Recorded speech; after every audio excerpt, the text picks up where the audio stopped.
bring normalcy and redecorate is more difficult. General elections in 2023 have created conversations and consequences that will live with us for years to come. From the executive to the judiciary, legislature, media, and the people, organized labor, and civil society organizations, issues that will continue to shape the future of our country needs continuous probing and interrogation. I see the greater objective for the party, and let me tell you, I've told the PDP in some locations that gentlemen, be careful. Better men have founded parties that have gone into oblivion. Where's the party of Awolowo? Where's the party of Azikwe? Where's PRP of Rimi? Political parties must be nurtured, they must be reinvented, they must be true. Join Ō괜ᴇyẹmí Akínyẹ̀dé and Said Fuad on Midweek Politics every Wednesday, 1 to 3 p.m. on Mainland 98.3 FM for thought-provoking conversations, voices from the top, engaging interviews, in-depth analysis on all matters around politics, policies, and governance. Midweek Politics on Mainland 98.3 FM, bringing the right perspectives to everything politics.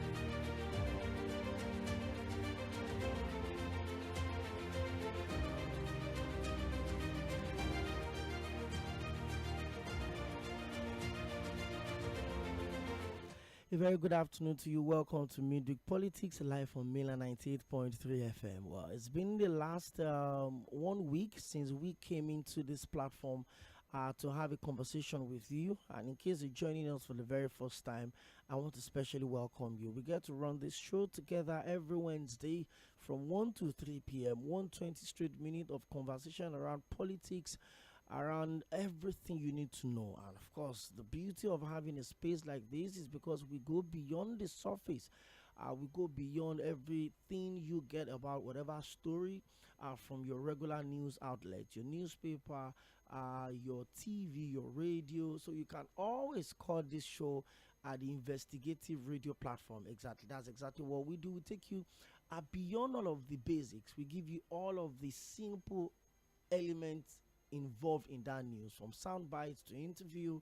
We make sure that we provide thought-provoking conversation for you to make your decisions about. And like we said, it is midweek politics to the very best or nothing. Well, I want to especially welcome you again. If you're meeting me for the very first time, it's a privilege for me to be here, and I want to value your time and always making it a day with us. My name is Ōʜᴜᴜᴜ Akínyẹ̀dé, and I don't get to run this show alone. I have Said Fuad. There's also Victor Achibong in the house, and together I would always take you through these conversations around politics to the very best. We have so much to talk about on the show today.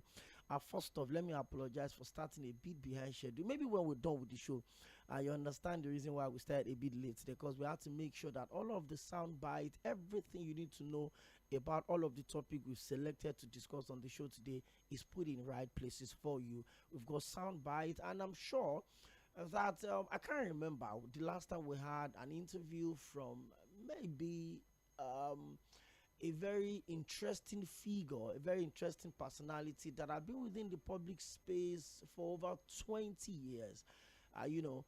He's been in charge of the BPE. He was the FCT minister, 8 years. That's two-term governor of Kaduna State.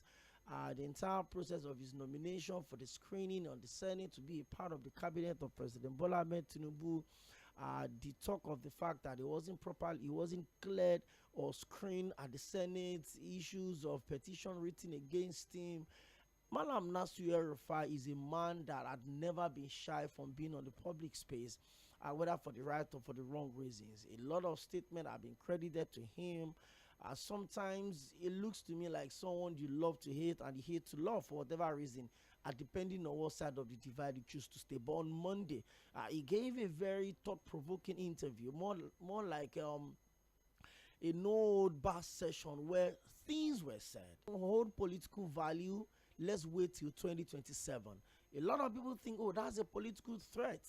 A lot of people also could link that to what distinguished senator from Borno State, that's Aline Dume, said when he says, if the president decides to move some unity, perhaps we think in 2027, and some people are already bringing conversation of 2031. So you ask yourself, how do we get rated by the political class?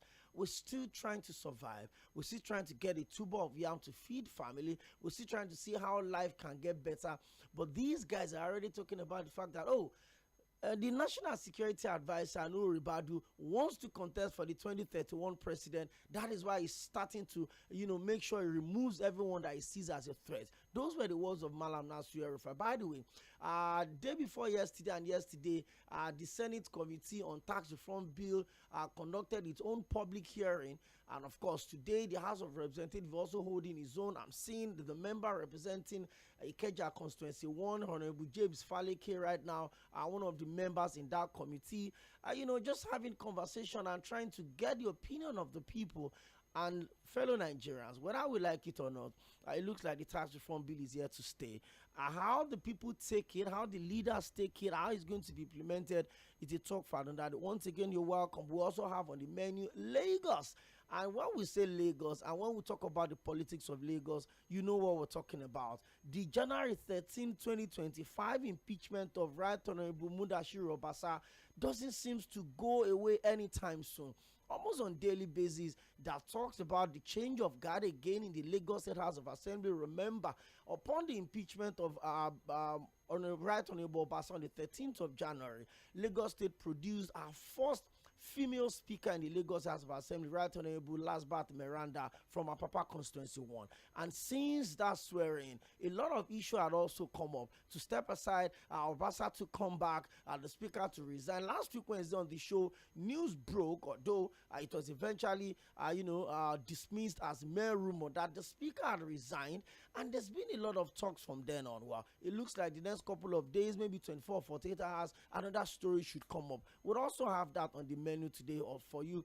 But more importantly, one of the things that Malam Nasir El-Rufai was asking for is the fact that there is lack of internal democracy in the ruling All Progressive Congress. He said for 2 years, they've not had a NEC meeting. They've not held a caucus meeting. He said he's visited all of the former national chairman of the party, from Senator Abdullahi, from Senator Abdullahi to John Oyegun to Senator the senator representing Edo North Senatorial District right now, that's Senator Adams Oshiomhole, to Chief Bisi Akonde. He said he's visited all of them, but none of them have been able to give him a single reason why the APC has not held its caucus meeting in the last 2 years. El-Rufai is challenging the internal democracy within his party, and that, let's put it out there. El-Rufai is part of the 37 people that signed for the APC to be in existence, and he said, hey, I know what the ideology of my political party is,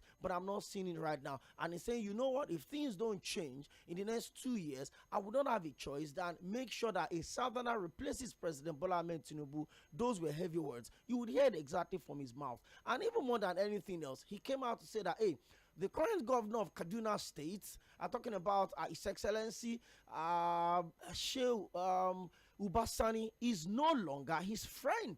Okay, that is a big one. He also threw shades at the National Security Advisor, that's Nuhu Ribadu, the former chairman of the EFCC, the former presidential candidate of the Action Congress of Nigeria. He says, chaos. The boys on the social media platform are choosing where the alignment is. Are you an Agbe? Ladies and gentlemen, welcome to your regular Wednesday show. It is not what you get to find on your regular newspaper or your regular radio station. It is the first of its kind on radio in the city of Lagos, and it is called the Midweek Politics. Well, I'm sure you enjoyed our intro. We've got so much for you. Like I said, you would hear all of these people right from their own opinion. And guess what? The special advisor to the president on information and strategy, Mr. Bayo Onanuga, responded to the interview of Malam Nasir El-Rufai on Monday. He gave his response yesterday morning, and he, in his own wisdom, on his characteristics of trying to maybe water down big issues, he says Malam Nasir El-Rufai should move on They should stop crying like a child that milk was taken away from. You would get to hear all of that and more. Victor, it's another Wednesday. I'm seeing that you're smiling. I mean, a lot of good things are happening in your state, by the way. And new commissioners on board. One of my, mentor, that Paul Bassi, had been picked as the commissioner for sports. Well deserved. He's paid his dues. Deserved. He's been around for so many years. Over 20 years. It was just a case of when, not if. Yes. And so big shout out to the governor. He's doing some amazing stuff. But anyway, Okpei, I must commend you for that very, very, fantastic introduction. Like I was saying in my mind, what a way to whet the appetite of the people, letting them know that yes, this is what we have on the menu for our listeners this beautiful day. Now, to add to all of this, because I'm pretty sure so many Nigerians will be wondering, how long are we going to continue waiting? We've been promised that in the next 1 year, 2 years, when this administration took over, power, that things will change for the better. By the way, it is 1 year, 9 months, and 4 days today. And if you put that into days, that is 639 days. And if you decide to look at it from the angle of, okay, how many minutes do we have so far? How many hours do we have? That's over 15,000 hours. Victor, you will keep it today. And calm down. And then people are like, okay, what about if we have to push it down to minutes? Then we are looking at over 920 minutes. Then if you're looking at seconds, then you're talking about over 55 million seconds that Nigerians are waiting to see the transformation. Just like you said, Okpeyemi, just yesterday, I think Mr. President with the APC caucus, they had a convo, a discussion, and Mr. President said it categorically that he's satisfied with the decision taken so far in terms of removing subsidy, because state governors now, their allocations have tripled. And that simply means that a lot of things are happening. He's happy that right now, even in Benny Kirby, which is in Kebbi State, that farmers can go to the farm, and what they farm, they produce, they get it, and they can eat it. So it means that things are already turning good. He already sees the sky, that the sun has completely arisen. So from all the president is saying and what Nigerians are getting, we can really tell that definitely that perhaps, they've always been telling us that there's a light at the end of the tunnel. The light is really at the end of the tunnel. My name is Victor Achibong, and welcome to Midweek Politics. See, Victor, I always have reservation about that light being at the end of the tunnel. Put the light at the start of the tunnel. Let it guide our movement throughout the tunnel. So when miners are going in, they have the light on their forehead. They have the light on their forehead. So the light is guiding their mining activities. That one, there could be a torch somewhere that they could just pick. So I'm pretty sure those lights will shine from nowhere. Let's get straight up into the conversation. There's so much we're going to be bringing. And now, I follow Bello El-Rufai. Yes. That's the honorable member representing Kaduna North Senatorial District House of Representatives seat in the Federal House of Reps. He's the chairman House Committee on Banking Reformation. Brilliant guy. I also follow Bashir El-Rufai. That's the second son of Malam. And if you look at the way these boys have been tweeting in Yoruba, it's easy these days to put your thoughts on a translator, and whatever I give you, you copy it and post it. But the most important Side Forward also joins us today. And I've been seeing Side Forward's post, especially since last week, Thursday, 3 hours. And a lot of people asking questions. And then you also look at the mood of that room. You study the room, Victor, and you look at the fact that both the oppressed and the oppressors are just sitting down there, exchanging banter, smiling, cracking jokes, and making a mess of a part of our political history that probably has hampered our growth. The fact hold the democracy we have right, or restore the democracy we have right now, we're seated in that hall, enjoying the jokes of the former vice president, the banter of the former vice president, the apology of IBB, and a lot of people feels like, what exactly is the president saying when he says he's a fighter of democracy? The same man that oppressed you, telling Nigerians, is putting you on the line. They are simply telling Nigerians, for those who cares to know, that we have moved on, so move on as well. Because if you cannot think, I witnessed what happened during that election when it was annulled. Victor, you know who do. I know who do. We were practically who left home, never came back to Lagos. Wow. Because they gave a particular name to it, Osa Abiola. That was what they were all smiling and exchanging pleasantries. Can tell themselves, let's value it. Those young people were probably not gone missing, and their family would not. Time to talk politics on simpering to one corner, observing you all weekend. I can imagine how much you have loaded to discuss with us on talk about what happened on about it. But and he was talking about the fact that no matter what the government does, exactly what his father would have loved is going to hurt him forever, irrespective of side for making the book available to all of us. But more than anything else, side for the mood in that room that day, one would have expected that it should be a room of sober reflection. 32 years down the line, over 25 years of this Fourth Republic experiment, there's nothing to really show that, look, we're committed to anything really, and that's why it's taking us years. It's taking us, years after years to continue to talk about the same thing. I was having a conversation with Mr. Curtis recently, and we were talking about campaign promises, and he said that, look, the things our politicians told us in 1999 that they will fix, is still what they are telling us today, that they will fix. In 1999, we'll fix roads, we'll solve water problem, we'll solve the problem of insecurity, we'll solve the problem of power.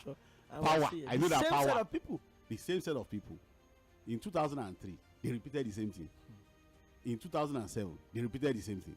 2011, they repeated the same thing. 2015, the same thing. 2020, and that in 2027, they will still repeat the same thing. It's almost like they just carry the campaign promises. Because there has never been any campaign of whoever has won as president or as governor or who was the opposition that is not centered around the same conversation. Oh, we'll fix our power problems. We fix our energy problems. Oh, there's a problem with education. We'll fix the problem of education. We'll fight insecurity. So it goes beyond what is said, but the commitment that comes with what you say. So it's more about the doing that we have not been able to do than the things we've said that comes with no commitment. And so you asked me my perception of what I felt looking at what happened last week at the book launch. That also came with a financial jamboree. It's a jamboree. To inaugurate or is it launch or fund a proposed presidential library. There's nothing new about presidential libraries, all over the world. In fact, in the United States, it's a tradition. As a president is leaving office, the state funds a presidential library. And what do you find in that library? Stories, history, so it's almost like the president is leaving behind history. And so a library is created. It comes with all manner of things too, a bit of research here and there. So just in memory and honor of the president. But again, this is a different situation because the man we are talking about here was not an elected president to start with. Although there was an aberration under his regime where he said he was a military president. There's nothing like that. He was part of the delusion and illusion that he created within his own government at that time, because he came as head of state. Later, he said he transformed himself to a return in 2011, if you remember. Some people have forgotten that there was a time the same IBB came back under the PDP. I thought so. So the idea was stepped aside that he used when he was leaving. He has foresight. He will step back in the room. So to see a man, for example, that truncated a democratic process. But look, the thing is, I love Nigerians have even forgotten the coup plotters. But the coup of 1993 is the worst of all the coup that we've had in this country. Because that was a point where Nigerians have said, oh, enough to military regime. We've had enough. It's not consistent, from when Shagari was removed by Buhari. You came, 8 years. And then, of course, we've had the terrible period of Abacha. And now it's time to go into a new democratic journey. So in 1999, but in 93, we had the freest and fairest election that was truncated by this man. An election that had a same religious on the ticket, and it didn't matter. At that time, the things we complain about today, the things our politicians throw at us, didn't matter at that time. In fact, Abiola won in the domain of Bashiru Tofa, the candidate. There was, I remember that there was no conversation around tribe, ethnicity. Nigerians were just so eager to vote for Moshood, Kashima, Olawale, Abiola, who had done a lot of work to endear Nigerians to himself. He was a philanthropist par excellence. In sports, maybe one of the greatest I ever lived for in terms Nigeria. of philanthropy. Philanthropy, he was. You remember when I was talking about when he was running Abiola Babes, where he had to drive a bus. Few people. You listen to our politicians today, there's nothing inspiring about what they say, even in their campaigns. I told a few people, if you want to know go listen to Abiola speak. For every statement, there's a word of wisdom that comes with it. What do Yorubas call a proverb? So and you have to be so intelligent to be able to do that. As a young boy, when my grandfather also took me through lessons of political narrations, campaigns, and all of that, one of the beautiful things you enjoy too, Okwemi, in the First and Second Republic, was how the leaders of that era were able to make beautiful statements, campaign promises that came with hope and inspiration. Azikwe was not just called the Zik of Africa for anything. He was a born orator. Orator. You listen to campaign promises, you are inspired. You know, so that's why at some point, you know, in his campaign, when he's talking Zik of Africa, because of how they are able to put their words and ideas together. You listen to Obafemi Awolowo, the late sage. You know, for every statement, there's a proverb, there's a word of wisdom that comes with it. And they were not just sayers, they were doers too. They were matching words with actions. With actions. And you could see that with little resources at that time, things were done. We had a regional arrangement where there was a form of competition. Awolowo, for example, became the pride of Africa. First television station, first radio station. At that time, it was going to build the first monorail in Africa. So you had people who had vision. You had people who were so committed. Yes, they had their little differences. They had their little mistakes and missteps. That's normal. You know, so but for every of the leader of that time, there was that commitment to nation building. In the north too, you had Ahmadu Bello, Tafawa Balewa, who were also very committed to the development, the progress and prosperity of northern Nigeria. So even when they struggle amongst themselves, who was going to dominate at the central level, it was still about what? The interest of the nation. They were never found wanting on that. Yes, there were regional considerations. But what do we have now? And why some of us think that, look, it's hard to move on from what he calls a missteps, which we think was deliberate. The truncation of that democratic journey in 1993 is that, look, it set us back almost 100 years. Go and read about some nations who are underdeveloped, just like Nigeria, who became developing nations. Check the exact moment Commonwealth. All of the monies they made, $100 billion now. We have people who were just playing games. They opened their treasury, made emergency billionaires. They were making people, destroying the nation. I was telling us that this man had no enemies anywhere. That one said it wouldn't have been anybody. He said there wouldn't have been anybody without him. He introduced me to everybody. And he also told the other people he made all of you. It was all about personal interest. So while there were people against the interest, hardworking and talented enough to thrive, people who are going to be down the ladder. But they asked me. I wasn't surprised. I was not shocked. I knew that, look, they don't rate us. It's just as simple as that. You look at the posturing, the entire conversation. There was nothing inspiring. I was trying to engage our friend, and he said, "Go quiet," and I left it. Let's cover the post. You already know what I'm saying. I never see you talk about your gas book. And I feel that it was a bad job to get out of the whole thing. IBB's book lacked again. There was a lot that was missing. Omoyele was on the station on Monday, and he said the guys that wrote the book were in Lagos, that they were probably not even born during IBB's. It was a bad job, really. It was a terrible job. The lies that were told in the book could have been told better. You know, there are smart ways of even presenting lies. How do you tell a lie is the better? No, there are you know, again as communicators we are trained to lie to you in a way that you don't know we are even lying to you. So even with the reality of the fact that they were doing witness. In fact, there are some trainings they've given to us that will make you to start to believe your own lies. It's called propaganda, and there are different things that comes levels and things that we can put together. So when they use it, we know. I always tell people that the things they trained us to do. That's why the card. So when you throw it, I know.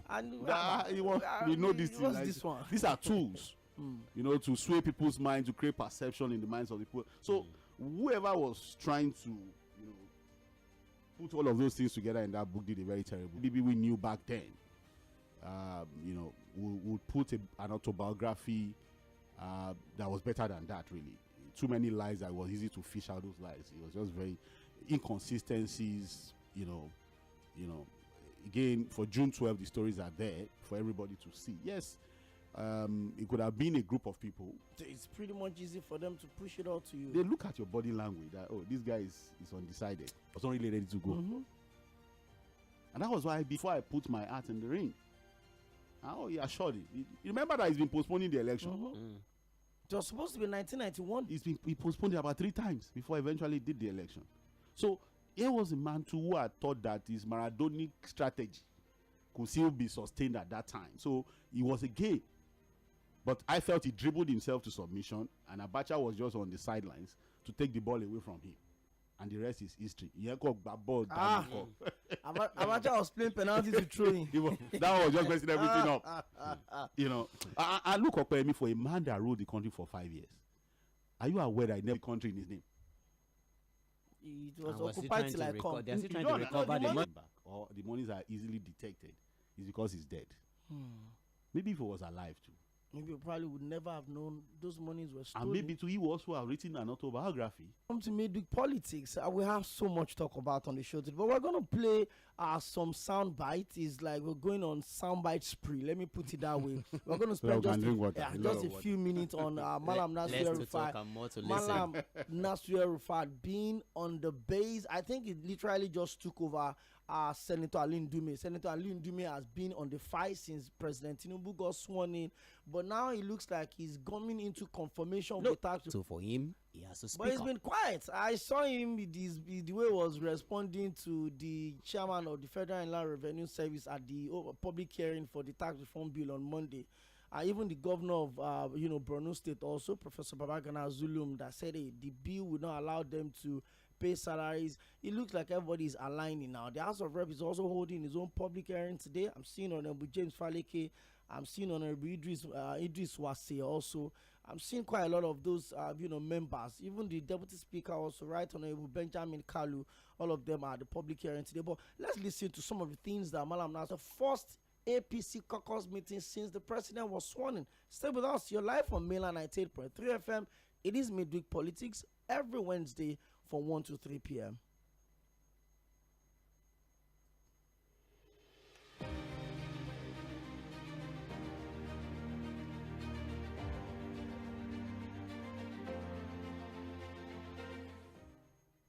I agree with them. I think that President Tinubu's appointments are quite imbalanced. But unlike others that think, the appointments are skewed towards Southwest, no. Please, lived half of his life under military northerner, he messes up, every northerner is blamed. No, between an Omoluabi, okay? So I want people to stop saying they are Yoruba, but because they are his own boys. And most of the appointments do not even reasonably cover the Southwest. Okay, so people should stop confusing the two. The appointments are not balanced. Yes, definitely. Definitely. Right. You cannot argue that. But it's not a Yoruba thing. Please don't punish the Yorubas as you have been punishing Northerners. President Tinubu needs all the people around him, all those telling him that everything is quiet. They cannot go to the north and say vote for APC or vote for Tinubu today. But it's 2 years to the elections. It's not too late to correct things. And he knows. I have passed this message through many of those close to him. I hope they have the guts to tell him. Look, I don't want to pass any judgment or make any opinion about the government, because anything I say can be interpreted as a criticism. I support some of the policies. Right. Most of the economic policies are the right orthodox policies, okay? But the sequencing is wrong. The quality of the people implementing the reforms leaves much to be desired. And I think that some of the reforms are just wrong. You don't target, you don't address food inflation by destroying domestic agriculture through importation, for instance. Food prices may be going down, but farmers are being impoverished because they are being made to compete with subsidized agricultural products from Europe and other countries. So I have issues with many of them, and I'm in touch with many senior officials of the administration, and I give them my opinion privately. But I don't want to go beyond that because, tomorrow they will say, oh, it's because he was not minister. Guys, I was minister 20 years ago. I'm beyond that. Okay. No, I wasn't flattered. I actually complained to Bayo Onanuga when I saw him. I said, why did you mess up my birthday? Issuing that message, all my enemies that were celebrating that no one would recognize my birthday compared to when I was governor, were made to be unhappy. Some were compelled to send me birthday greetings because the president sent birthday greetings and it. But yeah, it was my enemies more than... It feels odd that it was not made a minister. I think it's a long time now. The ministers came in August 2023. I think it's time for him to move on. You cannot continue to behave like a child, as if somebody stole your bread and things like that, and then you are crying over spilled milk, as we say. It's natural for him to feel hurt. It's natural for him to feel bad that he's been excluded. And I think as the president acknowledged in the recent birthday tribute to him, Nasiru actually helped a lot in installing President Tinubu. And if he's not there, it doesn't mean that he must bring down the roof. The president hasn't had the most against Nasiru. I said Nasiru feels naturally hurt that he has been excluded. And that's why he's going about everywhere campaigning against the president and so on. It shows a man who resented being left out of the moving train, and he will not let go. But my advice to him, as a brother, as a former governor, should just appeal to him that he should forget it. If he's not made a minister, he's been in public service since 1999. I think it started from there. The heart came from there. Yes. The father was not made a minister. That's why you can see what he's been saying.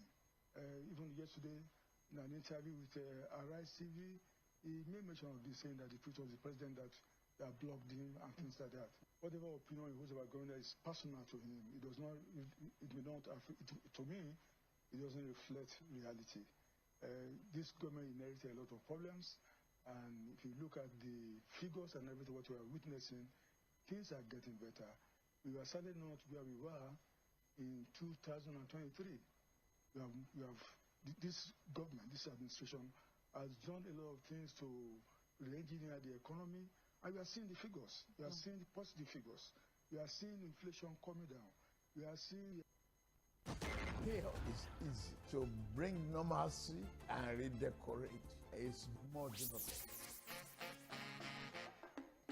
The general elections in 2023 have created conversations and consequences that will live with us for years to come. From the executive to the judiciary, legislature, media, and the people, organized labor, and civil society organizations, issues that will continue to shape the future of our country needs continuous probing and interrogation. I see the greater objective for the party. And let me tell you, I've told the PDP in some locations that, gentlemen, be careful. Better men have founded parties that have gone into oblivion. Where's the party of Awolowo? Where's the party of Azikwe? Where's PRP of Rimi? Political parties must be nurtured. They must be reinvented. They must be true to Join their own Mɪᴅ-ᴡᴇᴇᴜ and Said Fuad on Midweek Politics every Wednesday, 1 to 3 p.m. on Mainland 98.3 FM for thought-provoking conversations, voices from the top, engaging interviews, in-depth analysis on all matters around politics, policies, and governance. Midweek Politics on Mainland 98.3 FM, bringing the right perspectives to everything politics.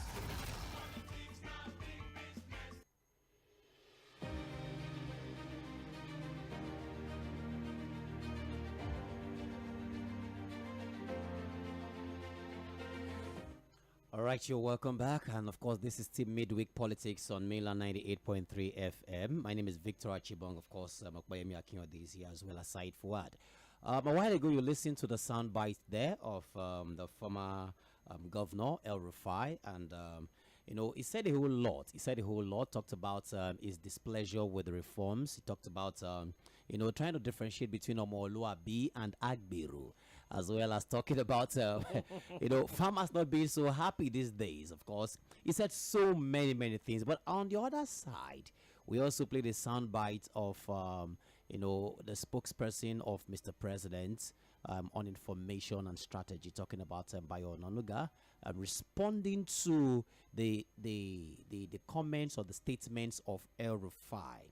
At some points, Bayo Onanuga, being Bayo Onanuga, would always respond with his own ideas. Don't put me in trouble. I don't understand what you mean by that. He's Bayo Onanuga. But I would like to bring Said Fuad here because I know he's really itching to presidency. Or maybe El-Rufai, president himself, that reacting to what Bayo Onanuga said when responding to El-Rufai. Said. Well, we need to talk about the fight amongst politicians, because when they will resolve their fights, you will not be there. They probably will now sit on the table. But Fayemi said that they don't fight. in the street, what was he doing? Giant align. But the moment their interests align, you discover that, look, they'll be on the table, drinking tea, taking coffee. Like what you saw last week Thursday. Like what we saw last week Thursday. It was a lesson for us to be careful, really. To enter the fight of people that did not tell us how the fight started in the first place. Because these were friends before, who worked together to win an election, who we've always known to be very blunt. He's one politician that will say it the way it is. I'm not completely fascinated by his politics, but again, he is a man that is always ready to go into any fight. He's not enough to, go into fights like this. And I think he has declared it, even before this TV interview. I said that, look, I'm going nowhere. I've had country. And I knew from that moment that the thing has just started. Something is cooking. Now, what is the point of disagreement here? What exactly are we talking about? Just on the sidelines, we're discussing it. This was an El-Rufai that did his own part. Now, what you have within the APC is a quantification of the roles he played. So you have people who are downplaying his roles. There are people who are saying, oh, he was not. Postulations and quantification and analysis of the role El-Rufai played for the president to emerge. There are people that even say he played nothing. There was nothing. There are people who are even saying that, look, all his political relevance in the north is because of Buhari. But El-Rufai lost. To win the presidency, you just have to do your calculations. 2/3, 24, 25 states. Just ensure you get simple majority and you are able to win those states. And the easiest way is to ensure that in a state where you lose, ensure the gap is not wide. At least get your 25%. Get your 25%. That was why Abuja became problematic. On the day, when we were reviewing the elections, Abuja was delayed. Because, again, when we were reaching out to politicians, they said, look, they were working to ensure that 25% comes out in Abuja to just solve all the whole problem. Yeah. That there was a lot of efforts to get the votes out for the APC to at least get 25% in Abuja, and they were not able to get it. That was why, the case had to drag to court. But in the other northern states, that was the difference. In the state Article 1 in the north, Tinubu was having a very close-up. The margins were not as wide as in the state Article lost in the south. Or the ones he lost in the east. That was the problem, really. Because in most of the northern states, Article 1. But the margin of victory. So, for example, Kwanso, that was what happened. Because whatever you take from them, the 1.2 million to go to Kwanso, that going to go to the PDP or Labour Party. The same thing was Obi in the southeast. And I remembered the current aviation minister during the elections, you remember, put up a tweet and even pinned it for months that, look, at the end of this election, a lot of people will suddenly realize why Tinubu won. They will realize that the emergence of Obi, Kwankwaso and these other guys was the reason why Tinubu would win. And if you look at the calculations, APC with 8-something million votes, Atiku with about 8 million votes. Atiku 6 million, sorry. Peter Obi 6.1. So if you put everything together, you understand. So in the states where Atiku was winning in the north, the margins were so close. And those margins could not have been that close without foot soldiers working for Tinubu in the north. El-Rufai, look, even if he had lost, did it Tinubu lose Lagos? Exactly. What are we His talking own about? state. He lost Lagos. Sitting governor APC. A sitting governor of APC, his own political state. And he lost it. So El-Rufai losing the presidential election to the PDP in Kaduna, it's not anything new. But were they able to make up the numbers to close the gap? So what Tinubu was doing, which was a strategy, after we did all of the analysis, then was in the states, it's political calculation. It's very simple. They had their situation room, and there were people who were plotting the graph. I told people, forget about the results that you see sometimes. These guys have people who are collating this. It's a game of chess. They push it around, and they push the figures around. When you make the numbers, the biggest undoing or the biggest challenge to an Atiku victory at that time, Okoyemi, was the Labour Party. Because the traditional states that have gone to the PDP went to the Labour Party. Labour Party cleared them. The seat of the vice presidential candidate of the PDP and outgoing governor in Delta, he went to Labour. Edo State went to Labour. All the Southeastern state that was PDP's home state, margin? It was wow. Atiku could not close the margin in the Southeastern states. Tinubu was far behind. State, Peter Obi had 93% of the total vote. Most of the Southeast states. So you had a situation where Tinubu looked into the north and like, okay, let me pick what I need and ensure that the Southeast had never been a comfort zone, by the way. Let's just see what comes out of that. Obviously, they left that place. So, okay, well, we're going to go to anything. Then, okay, go to the north central. Just ensure that you have the numbers. Labour Party won Plateau State. So, but what Plateau State to Labour Party of all states. Of all states. So, but in the state Tinubu would win. And what they did do in the Southwest, they tidied up their end. And nothing goes out. Well. Go there, clean up those states. Then the vice presidential candidate was also coming with some good chunk. Good chunk from the north. Bono gives you some good millions. Again, what we're trying to say is that look, El-Rufai, it's not that he's just only feeling betrayed, he felt humiliated. That no, it shouldn't have happened to me. Remember that before the elections, we knew the role he played. Oh, people say, oh, you just wanted the power to go to the south. He was pushing for Amechi. At least the fact that I wanted power to go to the south also gave opportunity for ᴏᴜᴜ to run. Remember, at some point, there are people who were pushing for consensus. Those were the guys that stood against consensus. Directly or indirectly, it was to the benefit of the president. Remember, the president has also said that, look, I'm not saying they should not win me. You know the funny thing? The people that preached against consensus at the APC presidential primary, oh, you know what I want to say, in their own state, they do any election. It's always consensus. So when you see politicians, when they advocate for something, it's only when their interest is not aligned on that thing.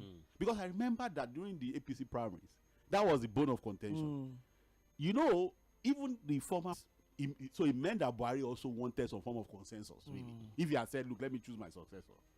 But Asuwaju probably at that time had known that, look, if there was going to be anything consensus, he's out of the calculation. So that was why he was pushing for the primaries. Let's go into a fair contest, because he probably knew he had a better political machinery to win the election. Primaries. And we saw the game, the stepping down. Everybody picked fun. We thought they were serious. Akpabio, I think. I think it was even the fourth. There was one woman, the only woman also stepped down. Yes. Amosu, of all people, stepped down. About 7 of them. The stepping down, didn't you know it was a calculation? You think they just stepped down? It broke down their structures. So what it means is that from the point of collecting the fund, they knew what the agenda was. So, and that was why he was saying that, look, we must do this Let's contest. Go to the field. So let's come. When the interest of the president mattered, the push was, let's go into a fair contest. But in their states, I collected funds for everybody. Did they go into that's what they do. Contest? In their states too. I asked an APC guy in Lagos, I said, tell me when last in your party you people went to a fair primary to choose anybody. So that's why in Lagos, Miranda is central, the governor is central. I say it's because you want to push an agenda. It's not as if you guys are even committed to anything equity or fairness. It's just that the powers that be are not happy with what is on ground. It's not as if there's any equity in your mind and head in reality. So at the point when it suits you, you push for it. When it doesn't suit you, you say something else. So what you have is a situation where, for example, Still the same thing about not committing to anything. The APC supporters, the supporters of the president will tell you, oh, El-Rufai, oh, it's because of appointment. Is it compulsory? There are people who never got any appointment. Did you listen to Bayo? I listened to him. When they didn't get appointment, they didn't destroy the party. But the same set of people are so happy to praise Yᴏᴜᴛ, who we know is because he lost the party's ticket. He also was hoping that Atiku was going to use him as running mate. So when everything was lost, he had no choice. He's on that. He's still fighting his party. They will praise Wike. It's because of our job that we're even discussing it. It's a fight amongst politicians that have established that. But a man was an integral part of what used to have been nominated and humiliated in that way. And it's not just that national humiliation. No. In his home state, you had created a political structure that was going to destroy his politics. Jibrin Barau was a political structure to reduce his influence. You went to bring in Tajuddin Abbas and gave the Tajuddin Abbas, yes, sorry, the speaker, because normally the speaker was supposed to go to North Central. So the calculation that brought in Tajuddin Abbas, thank you Okoyemi for reminding me, not Jibrin Barau of Kano now, was again there was intention to ensure his victory. Fought almost everybody in the state. There was you have the soundbite of Ubasoni now when he was talking about El-Rufai, the effort and the job he did to make him governor. Fought everybody to a standstill because of him. Suddenly the same man is after El-Rufai. And there are people who think he's going to keep quiet. Well, El-Rufai has said that they are no longer friends. No. So I like when people declare the fight open in this way. Sidefall, give me a minute. We always look for this sound bites and they're always readily available. Take a listen to this one real quick. From Ubasoni. Absolutely. Pointed, not in FCT, but even within the presidency. So that is why sometimes I'm not always excited when I happen to find myself, because Malam Destiny, I kept telling him, he's someone that has a very complicated destiny, helping everyone, but sometimes people abandon him. And that is the reason why most times I keep telling them, whenever I find myself addressing the public, I keep telling them, look, please, we have to understand that Malay is someone, I've never sat with him for a day since I've met him, trying to, looking for a way to buy a house or to buy a car or to do something for himself or his family. But doing for every other person. So that's why the other day I was telling you, he is generous to everyone, but not himself. We should remain faithful to him, remain loyal to him, and we should always strive to protect him because we know the truth. We know who he is. Nobody can tell the story except those that work with him. That is my advice. Lastly, I can say that I'm a very lucky person because although Marlon kept saying he's not going to come to Kaduna, he's not. That's why I give an example of my investment in Dubai, where I forced him to go and borrow money. I have no doubt in my mind I will also force Marlon to come and help me, because Marlon, more than anyone in this country, not in Kaduna State, wants me to succeed more than anyone. And if anyone thinks he lost me or wants me to succeed more than Marlon, the person is just a joker. That is the fact. Finally, I thank you very much, and I wish you good luck.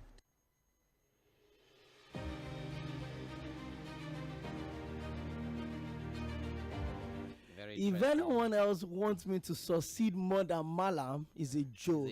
And now Malam had come out to say, you are not my friend. He has even told people that Malam is a problem. He's probing him, he's fighting him, talking down.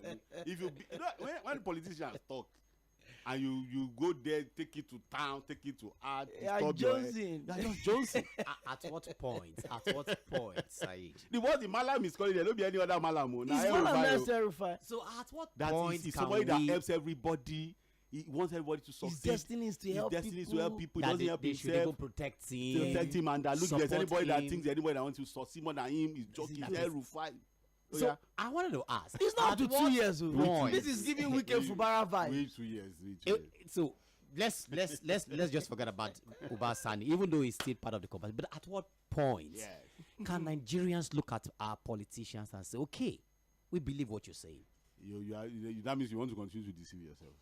Okay. There can never be any point. You just believe. Look at your own reality and believe in your own reality. Wow. Because the average. That's deep. No, I'm telling you, the indications are there. All the indices are there for you not to take what they say to heart. I just told you from 1999 till date. The same manifestos. It's the same thing. It doesn't change. The same thing. You'll be surprised that in 2027, the manifesto of 2023 will be repeated across board.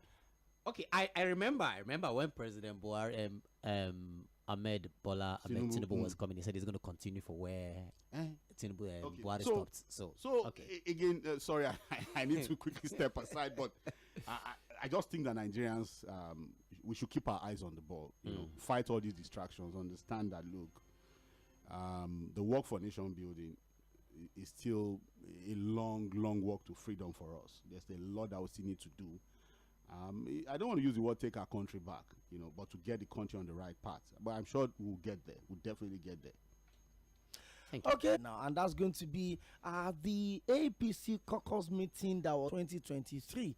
And that's one of the issues that the immediate past governor of Kaduna State and then the very controversial Malam Nasir had raised, where he said that, you know what, there is lack of internal democracy in my party. I can't identify my party anymore. I don't know what is happening to the APC. I've gone to meet Abdullahi Adamu, the national chairman that announced Ahmed Lawan as the consensus candidate on the eve of the primaries. I've gone to meet John Oyegun. I've gone to meet Adams Oshiomhole. I've gone to meet BC Akonde, and none of them were able to give him why the lack of internal democracy seems to have taken over, in the APC. He also talked about the fact that, you know what, it looks like we've gone back to the era of dictatorship where only one man is, picking the affair. And I remember, Victor, let me take you back a little bit. There was a time that President Bola Ahmed Tinubu then, Asiwaju Bola Ahmed Tinubu, was not allowed into the next meeting of the APC because people, specifically Madam Nasir Rufai, was at some point, coming up with the whole idea of national leader of the party is not captured in the constitution of the party. So is either you're the national chairman or nobody, nothing else at the national level. And all of these were happening and people were like, hold up. I mean, everybody knew how the ACN and then the CPC came together, to hold it down when it comes to the merger and acquisition that brought in the APC. The CPC had Buhari spearheading the movement, and this is a man that was having 7 million votes, even without having any state governor or any senator. I mean, we're talking about the ACN also that was holding sway in the Southwest, as at that point, they had Adams Oshiomhole also, holding it down in Edo State for them. And they were looking at some of the disgruntled PDP governors that left the PDP. The likes of Senator Rochas Okorocha of Imo State then, and Bola Saraki, and a few other. It looks like it was a case of anybody else today. The APC held its first national caucus meeting in 2 years, presided over by the president. And the president was very clear. We're on the right path of progress. I'm proud of what we're doing. I'm seeing the light. The cloud is not as dark as it was. And the people will continue or will start seeing all of these things, is more like a response to what the political class wants to hear, not exactly what the people want to hear. If you tell me things are better, if you tell me inflation is coming down, if you tell me the naira is coming down, the question is the price of rice also coming down? Is the price of yam also coming down? Is the cost of transportation also coming down? Is the cost of electricity also coming down? Because if you say all of these things are coming down. We have two sets of people in Nigeria to speak today. The first set of people are the people that this administration and the policy seems to be in their favor. And the second set of people that we have are people that, the administration and the policies do not favor in any way. So when you hear comments like this, that things are shaping up, things are working out, the sun has risen and all of that, it simply tells you that, yes, like we always say, all right, that some persons are already sounding the horn of victory. They are sounding the horn of everything is smooth and oily. And they take this information to the president with results. And when he sees those results, what else do you expect the president to say? Fine, things are working. But when we get down to the real deal of the day, the people that are expected to be enjoying the dividends of democracy Are these things reflecting on them? Now, it's a far cry from what we hear. So, talking about the other aspects, okay? Well, in my opinion, I think the APC really needs to sit up, okay?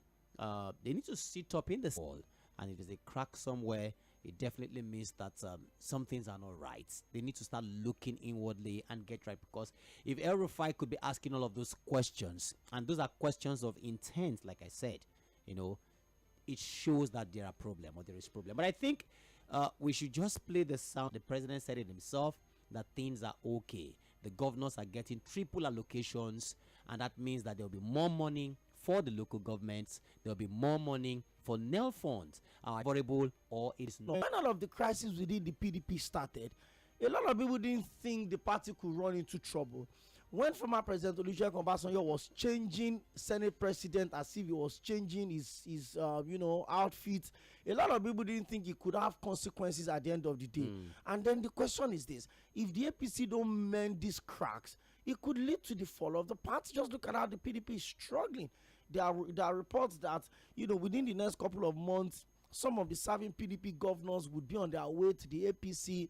We've seen how many National Assembly members, how many national lawmakers, that's senators and reps, that have left the Labour Party, left the PDP, left the NNPP, switching to go into allegiance. the APC. So if somebody is saying that this party is bad, is this, is that, but it looks like they continue to expand and they continue to, you know, hold it down. But you and I know the reason most of these lawmakers are switching And allegiance. you never can tell. So if you know that you're going to be, you know, in the opposition, and you need to do things, you need to give your people a good life. Let me put it that way. And you're in the opposition, you ask yourself questions. So, Victor, why is it not getting to me? Politics is a winner takes all thing in Nigeria. And that's exactly It's what either we're you're saying. here or you're not there. So when you do that, when you switch allegiance completely simply because you want to take it all, then you're simply telling the people that, look, with everything we have in politics, don't take it. You know, I asked Said a very germane question. At what point do we start believing our politicians? You know, and he said, do that at your own detriment. when the politicians are decamping, Victor, they will say, my people said we should move. How many of the people? No, I'm asking the question here. How many of the people? How many of them do you listen How to? many? Do you know How many of them do you have town hall meetings with? It's like you're even asking them to come for a town hall meeting. Let's have a discussion with your people. You will wait. Somebody was telling us something just here in Ikorodu, right there at the CU, that they had a particular lawmaker come to their constituents. They paid money for just to celebrate him. Just to celebrate him, they bought goods. They bought bags of rice. These are people who have not eaten. But they had to task themselves to satisfy him. And right there, promises were made. Okay, promises were made that, look, we're going to make sure we give you constant power supply, we give you water, because there are no good roads in ECU. Ikorodu North. They've been waiting for the past 6 months. There's still promises have not They've been been kept. waiting for the past 6 months. Money where they're supposed to use chop, they don't use and buy goods. So and at keep what price. point do you start to believe all of these things that they say? You are free to switch, but then don't switch simply because of your personal interest. We keep saying it here. The people should enjoy your time while you're there. Let's listen to President Bola Ahmed Tinubu at the APC caucus meeting yesterday in Abuja. I'll be right back.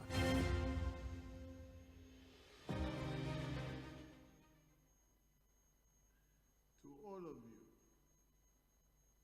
I'm very grateful. I am happy that we called the caucus and you are here caucusing.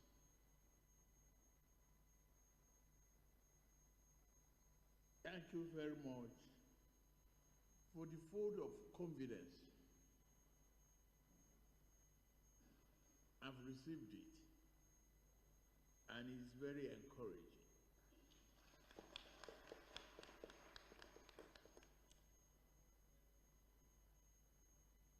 For me, there is a very sunny part of Nigeria that I'm seeing right now.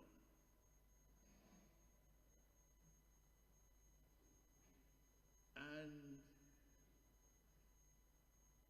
I'm very happy that one of the most challenged individual in terms of security Yari has given a testimony. It's done so much for many of us. But to give testimony that the security of life and property getting better from Sambara. I could see people from Benengwari on TV doing their farming and getting the rewards.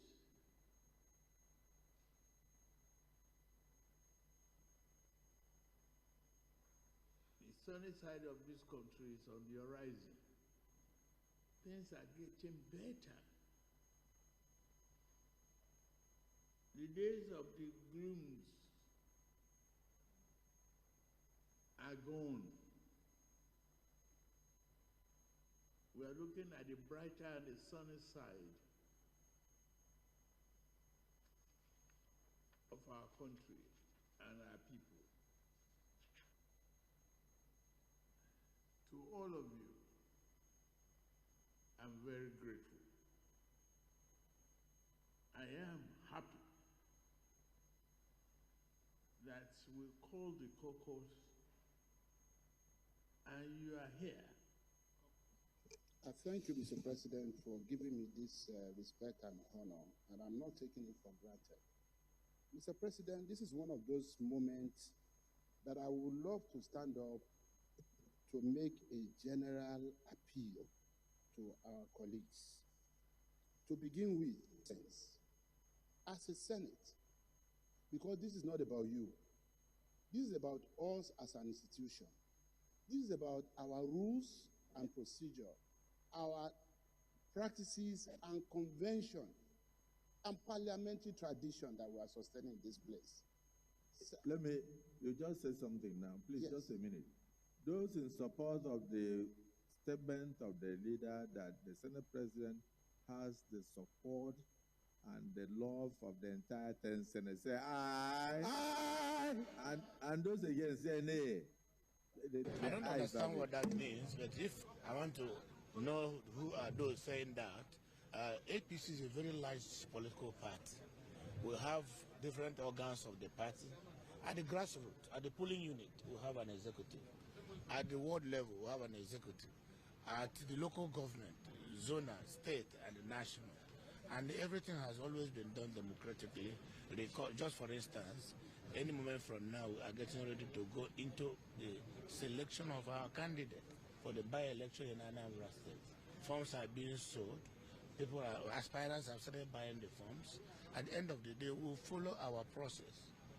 Because our own political party, we have our internal mechanism for doing selection, for exhibiting and demonstrating democracy.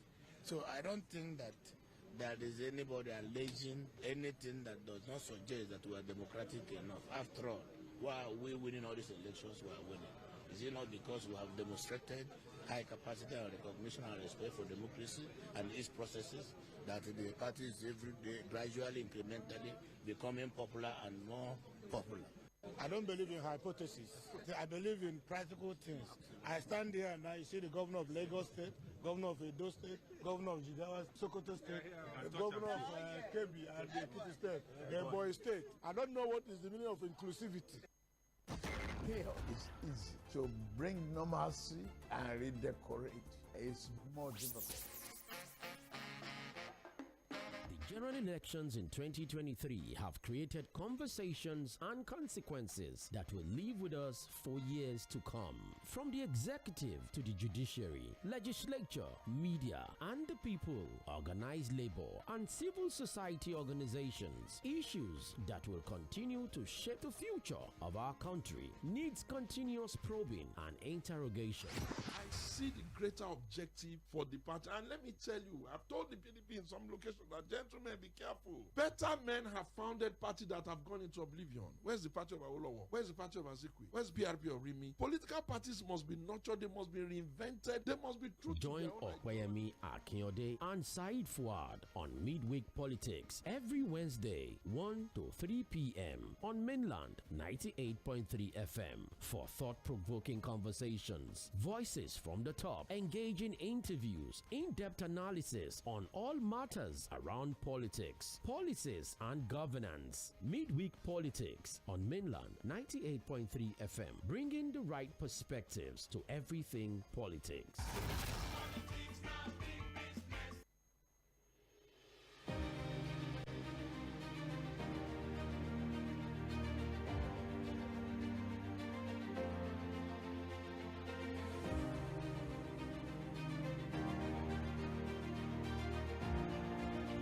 Thank you very much and welcome back. I will soon open the phone lines. I will just have to quickly, share one or two thoughts about the first APC caucus meeting that was held yesterday in Abuja, presided over by President Bola Ahmed Tinubu in attendance, the Vice President VP Kazim Shettima, the President of the Nigerian Senate, the distinguished Senator Godswill Akpabio, the Speaker of the House of Representatives, Right Honorable Tajuddin Abbas, the governors of all the APC, the progressive governors.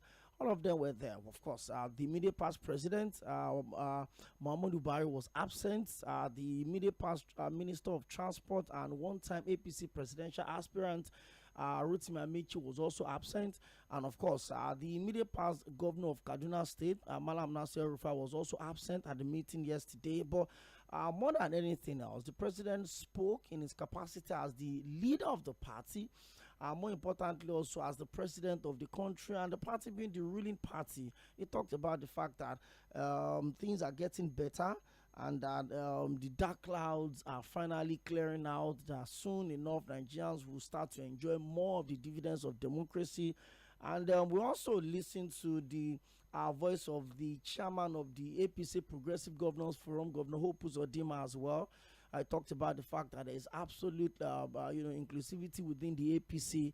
I talked about the fact that there's internal democracy within the APC. And I watched some bits and bites from that caucus meeting yesterday. And one thing is for sure, the APC is a party that looks like they want more in terms of states they want within themselves, in terms of senators they want, in terms of reps members that they want. It was an assembly of I don't want to use the word power mongers, but probably people that want so much more. And after it all yesterday, I just told my friend I was streaming together. I said, see, the opposition in Nigeria will need to wake up. If you think you would, by social media banters and interviews and all of that, touch this APC, you would have to do a lot more. Whether there's going to be merger, whether there's going to be collaboration, whether there's going to be, new political parties emerging, whatever it is, opposition must not die in Nigeria. With the way the PDP is going right now, I watched the interview of the senator representing Ondo South Senatorial District, Senator Jimoh Ibrahim, and he was talking about the fact that some governors are already dusting their papers and their shoes to cross into the APC. Victor, do you know how many lawmakers have crossed from Labour Party, from NMPP, from PDP to join into the APC? It looks like the ranks of the ruling party keeps getting larger and larger by the day. There are going to be off-cycle elections again in Anambra State. Next year, there will be off-cycle elections in Osun State and Ekiti State. And then we'll go into the proper election in 2027. Well, variety is the spice of life. We need varieties in our democracy. If the oppositions don't wake up before... let me just say this here. Don't take what I say. All right, but then if they don't wake up before 2027, okay, so they could be looking at 2031 or even beyond that. But then variety is the spice of life, and with the way the APC is going right now, the All Progressives Congress, the ruling party, it shows that yes, they want it all. They said it, they've echoed it, and they keep reiterating it, that they want to capture the entire nation. And are they going to do that? We're already seeing the handwriting on the wall. If lawmakers and governors are dusting their papers, getting ready to switch allegiance, to pledge allegiance, to move to the All Progressives Congress, the ruling party, it simply tells you a whole lot what the oppositions are doing.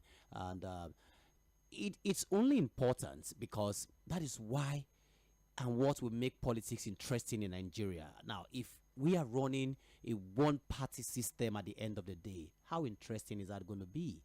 But then, it is what it is, and we just hope that at the end of the day, that they will make politics interesting to Nigerians again. They will make politics interesting to even the politicians themselves, because it becomes so boring and becomes so tiring that if you find yourself as the only king, the only captain, the only one existing, how are you going to coexist? There's nothing like coexisting or coexistence anymore. So it's just how it plays out at the moment right now, that the opposition just have to wake up eventually. Well, wake up, we say, and we're also inviting you to join the conversation. 0913-600-0410. We've said the whole lot on the show today. We started off with the Lagos drama. We also talked about Malam Nasir Rufai's interview. We just talked about President Bola Ahmed Tinubu's address at the APC caucus meeting yesterday in Abuja, where he's obviously rating his administration, fair, and it feels like Nigerians would continue to enjoy some more dividends of democracy as his party, the APC, continue to build or pull more people into the family, according to what Governor Hope Uzodinma of Imo State said yesterday. Let's keep our fingers crossed, but more than anything else, we're hoping that the opposition would understand the role they've got to play in continuous deepening of Nigeria's democracy. In 2019, we had over 70 political parties went into the general elections. In 2023, it was reduced to 18, and I'm hoping that by 2027, we'll have more political parties with genuine intentions, and they're not just going to be placeholders like we saw in the last election. Let me take your thoughts via phone, and Victor will also do the same via the messages on Facebook. I'll also read your text messages. 0913-600-0430. That is the number to text. Don't call that, won't pick it. 0913-600-0410 is the number to call. Let's have a conversation. Welcome to Midweek Politics. Hello? You're welcome. Yeah, this is Olaiwola. Mr. Olaiwola, try and call back. 0913-600-0410. Mr. Shola. Hello, good afternoon. You're welcome. My name is Shola. I greet Mr. Fiki and Mr. Victor, Mr. Fuad, I greet you.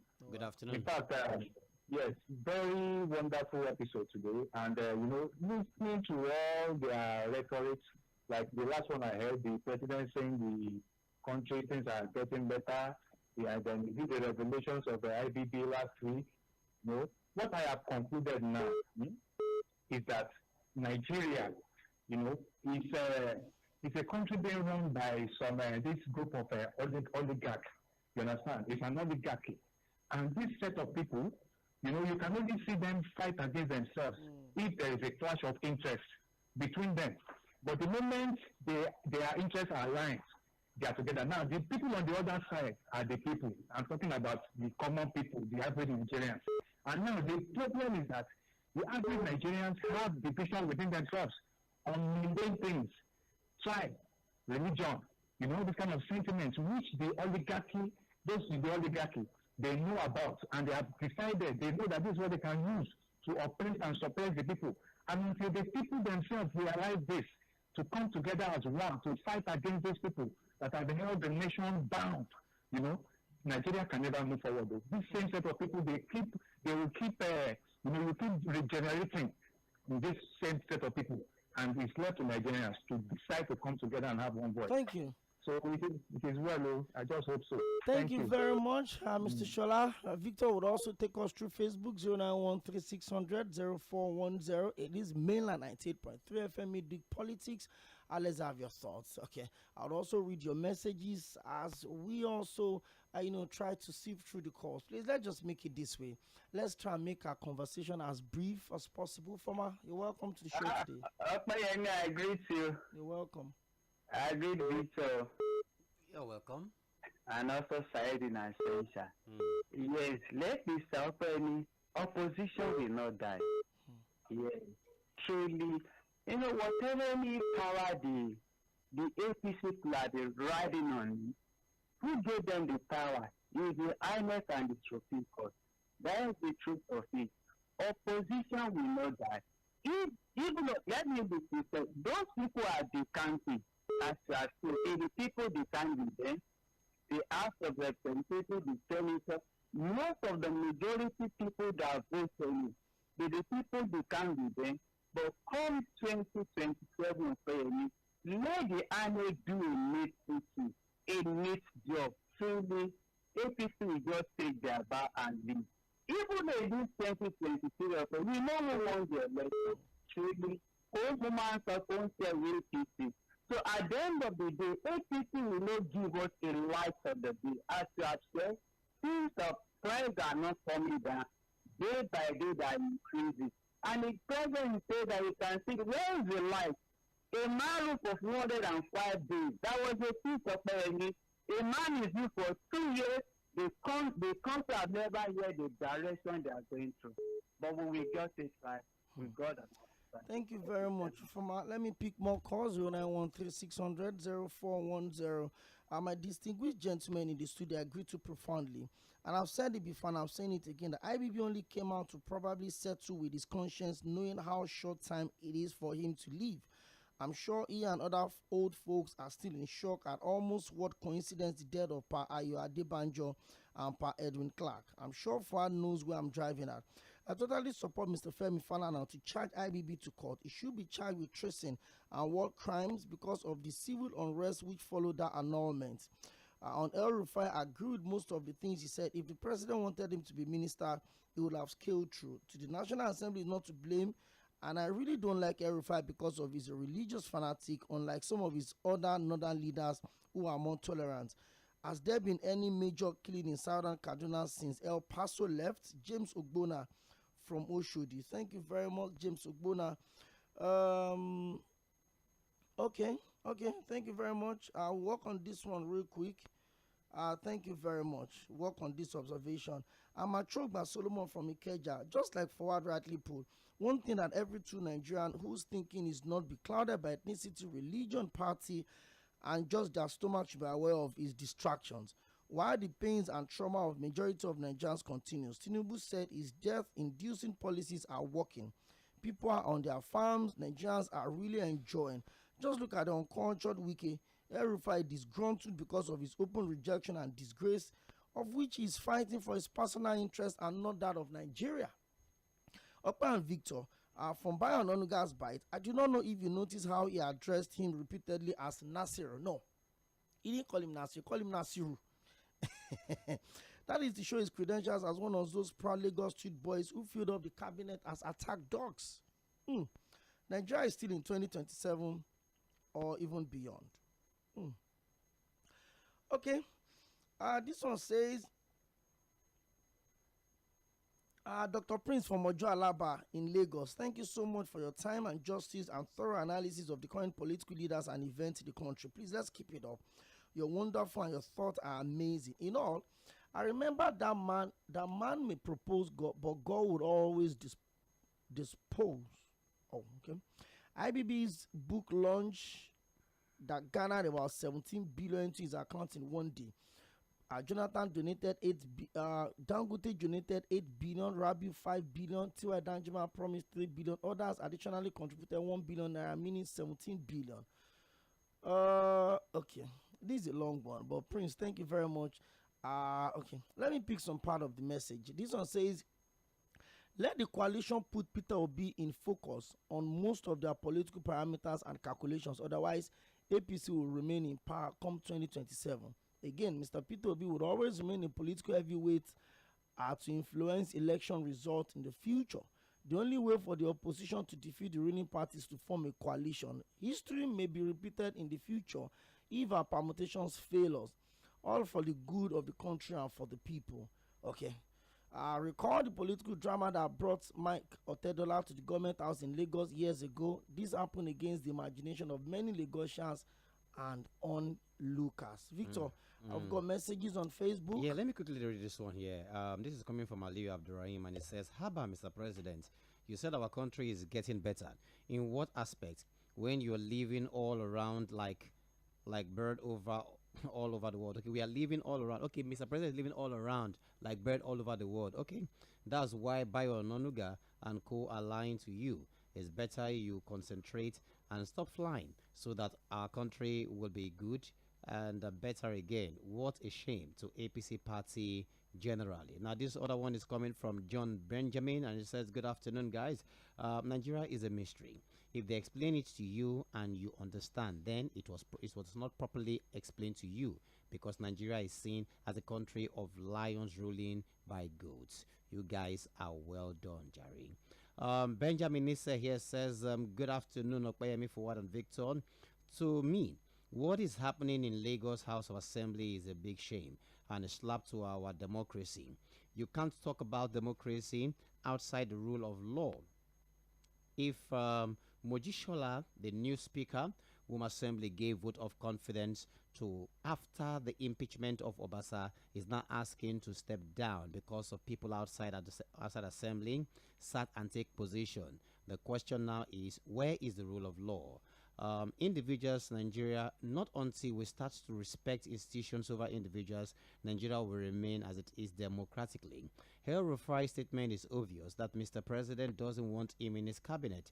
If not under the President Senate, in the leadership of Akpabio, it's not possible to screen our El-Rufai, to screen out El-Rufai. To me, Babangida needs to write part 2 of his book to tell Nigerians the whole truth. That is Benjamin from Shogunle.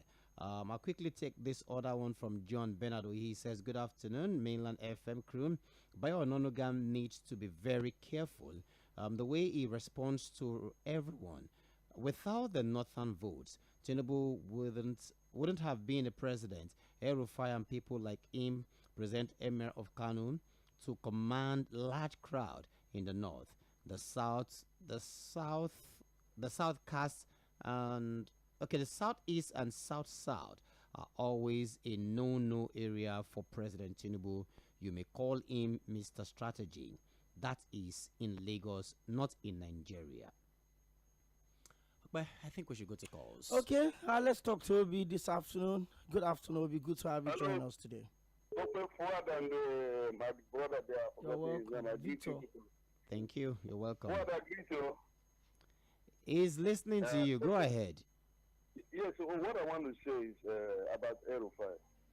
The fear of El-Rufai is the beginning of wisdom. For me, that man he was completely humiliated. Okay? What stops them from telling him from the beginning that he was not going to be screened or he was not going to go through? From the Abin issue, the man would have known without coming to the Senate. Because this is total disgrace. You remember what the president said when they went to Chatham House? He trusted El-Rufai so much. You know, when they asked him question, he pushed the question to El-Rufai. It means that if not for El-Rufai, I bet you Buhari never supported Tinubu. I can bet it. What El-Rufai did in that primary was wonderful. He did a lot for Tinubu. This issue of betrayal in this country is really offensive. I'm not his fan, no. I'm not pitying him, though. But I just want to set the record straight. Thank you very much.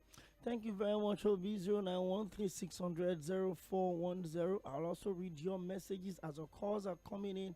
Hello, good afternoon. Good afternoon. You're welcome. Yes.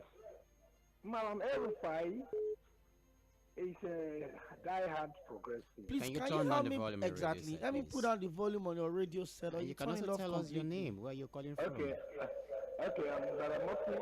Badamosi, turn down the radio. Turn down the volume on your radio. I turned it down. Okay, Great. you're Go welcome. Yes. El-Rufai, Madam El-Rufai is a hardcore progressive. He's a leftist. And as a leftist, you wouldn't find it easy with the set of people he's going to work with. That's the problem. They will not take him. They won't take him. The progressives we have now is the kind of rightist progressives. You see, like in my area, you see, I expected cooperative supermarkets to come up, but Boku came up. Boku is everywhere in Lagos now. Okay. And I would appreciate if you don't, continue to give that free publicity on this platform. Okay, on your platform. Very important. I'm very Thank sorry. you very much. Thank you. I'm sorry. Okay. So that is it. That's to tell you that this progressive leftist thing is gone forever. You see, maybe some other time you can find people, politicians who can actually work for the corporate progressive. That's All right. the problem. Thank you. Thank you very much. I mean, it's a basic knowledge, Victor. When the business is, when the environment is business friendly, when there are securities, and like somebody said in the course of the week, that is no longer security of your lives anymore. There have to be security of your investment as well. I think it was 괰ᴜ that said it in the situation on Monday. And it's not far from the truth. Exactly. Hello, good afternoon. Hello. Good afternoon. Thank God today. Prince Wise. And you feel like you will never fall by God's grace. Amen. My name still remains Prince Wise. Greeting you from Amu Odofi. Number one. How many politicians can behave like Tinubu? 2014, when they come together, Tinubu was so patient till he got to his time before he come out. If Buhari contest 3 times, like kid 12,000, 24 million, this or that, they never make it. Until joining other geopolitical too. How facilitate it not Tinubu? And the kicker, after that, they started this one. He never talk. When the second time of Buhari want to come around, they come to me again. He answered. One thing that L5 forgot is to call city board instead of calling area board. The area board you are talking about, he brought all things together, he nurtured them. It is only parents today in Nigeria that have no godfather. But contribute to Abiola's existence. A lot of them contributed. You see, Tinubu, when they were asked, you want it? Because he said, no, let us go to the street. Not only one person that will facilitate Tinubu, the president. So, if one to talk that when you talk to him, the way we are talking now, it's too much. But it's not for every one of us. If you don't have position today, you can have it tomorrow. But when you talk about area, you will not address that language. Thank you. All right. It's a pity for Thank you very much. Well, El-Rufai did, and he said he's a private citizen. He's not currently aligned to any political party, and he can say whatever I choose to say. Victor, let's pick one more call. Then we'll go on Facebook. Yes. Hello. Good evening. Good afternoon, my brother. You're welcome. Good afternoon. Yeah, and Victor and Fuad. God bless you. And you too. Okay. I greet everybody who is listening. This is 괰ᴜ calling you from Abulado.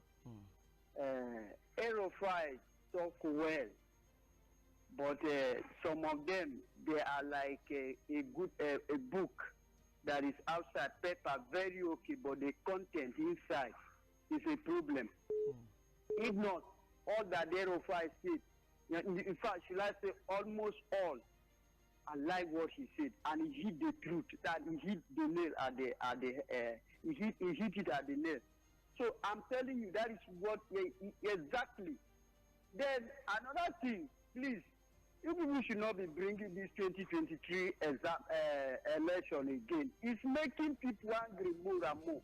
Because this man did not even win. I don't think that his vote reached 1 million naira. 1 million. Because of the attitude of APC. Look at how Buhari treated us. So you people should not be talking about this 2023 that he won this. He did not at all. You know they bri and how they do all these things.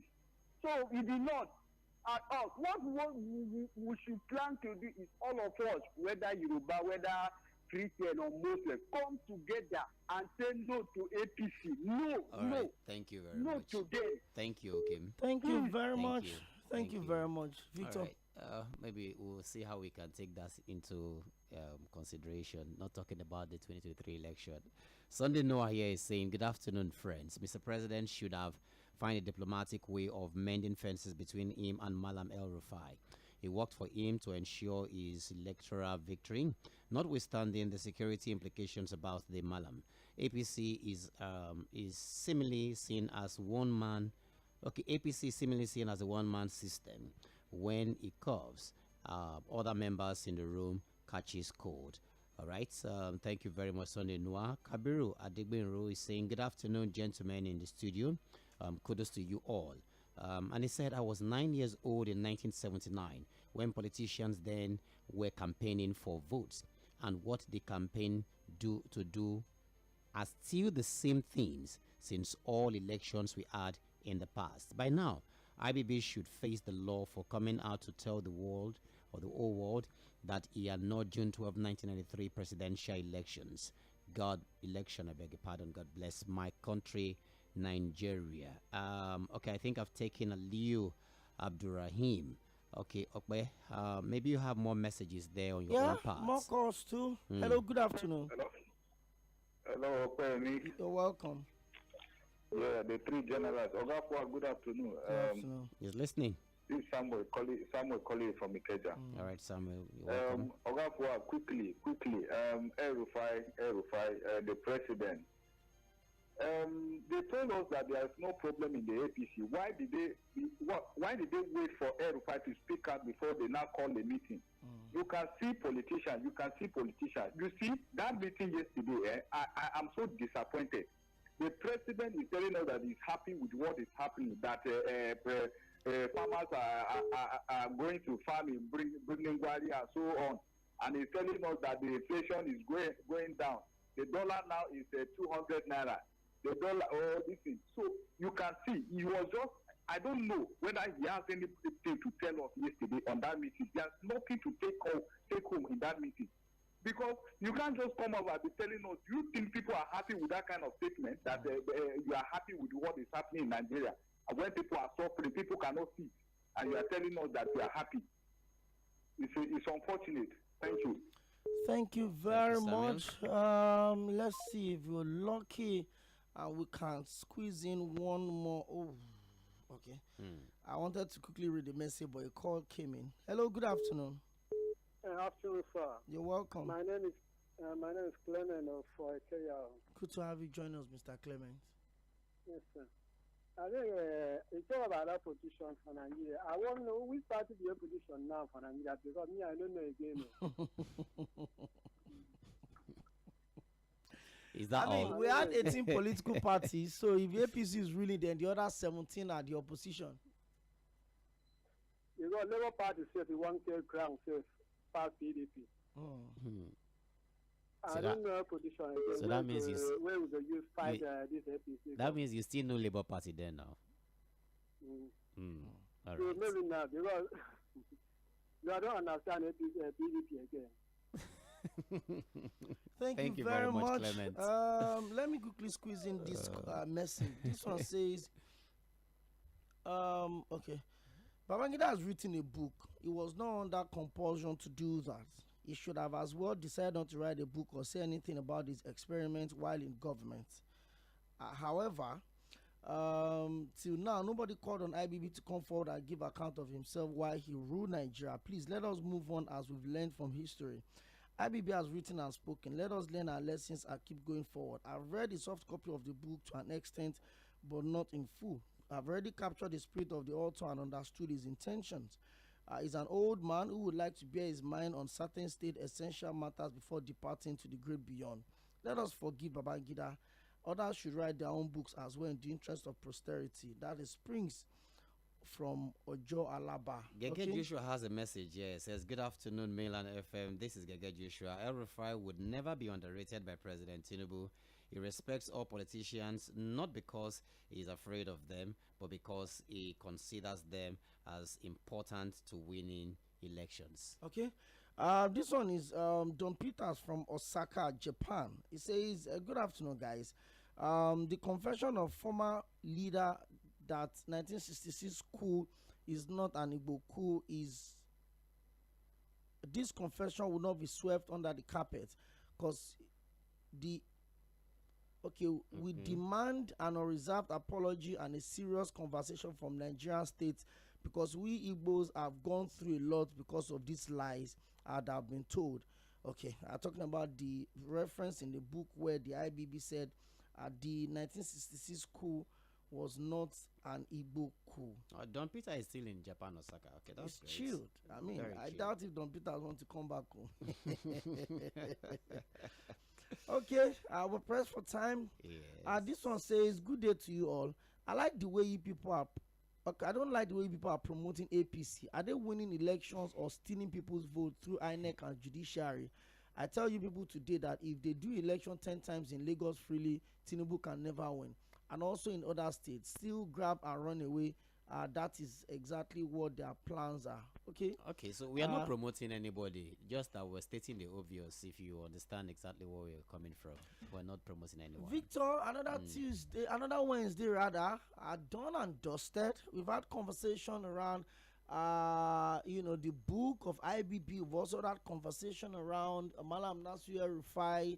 We've had conversation around the APC caucus yesterday. We were supposed to talk about the drama and the back and forth between the president of the Nigerian Senate, distinguished Senator Godswill Akpabio, and Senator Natasha Akpoti from Kogi State. And let me tell you, if you get suspended as a senator, your allowances will be stopped, your offices in the vicinity of the chamber. So you understand that sometimes it makes a lot of sense to settle things amicably, so that the issue of suspension and all of that will be taken. Because if you are suspended, whatever thing that is debated on the floor of the house, when you come back, it's not like they will reverse those things. It's gone. You probably miss an opportunity to, have an input that will represent the people of your senatorial district in that particular debate. You win some, you lose some. But the fact is that the case or the matter has been taken to the ethics committee, and definitely we'll wait for disciplinary action to be taken out there.